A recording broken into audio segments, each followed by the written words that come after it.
Rhines later informed security that the patient and her spouse were causing a disruption and requested they be escorted out. Security officer James Falco said by the time he reached the second-floor corridor, the couple had already left the suite. He saw Loretta moving toward the elevator with her purse, Terrence following several paces behind, speaking loudly. Falco observed no physical contact at that time.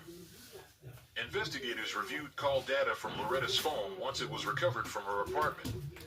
The final outgoing call was placed to Chantal Dupree at 3:52 p.m., duration 58 seconds. Dupree told detectives that Loretta was crying and repeated, "He knows everything now." Dupree asked who she meant, but the call ended. That timestamp placed the conversation within 15 minutes of the estimated time of death determined by the coroner. Parallel inquiries into Dr. Rhines' movements produced conflicting information. His statement claimed he remained in his office until after 5 p.m. reviewing paperwork. However, parking lot camera footage showed his white sedan leaving at 3:38 p.m., roughly 7 minutes before the janitorial staff began cleaning the service area where the body was later found. When questioned again on April 17th, Rhines appeared composed but detached. He repeated that he was deeply shocked and had nothing to hide. Asked to clarify why his vehicle left the property earlier than claimed, he responded that he stepped out for coffee. Financial review of Rhines' practice revealed declining income and several pending civil debts.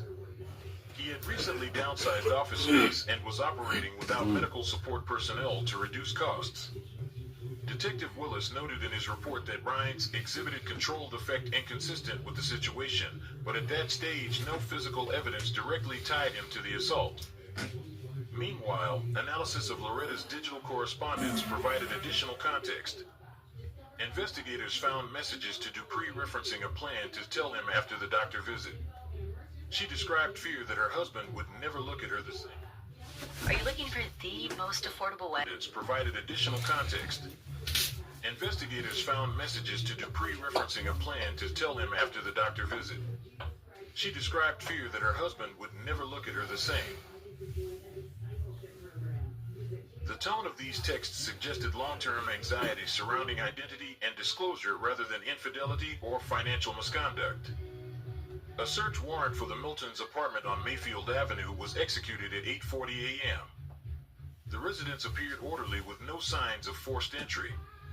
In the bathroom, technicians collected a damp washcloth and noted reddish smears along the sink rim.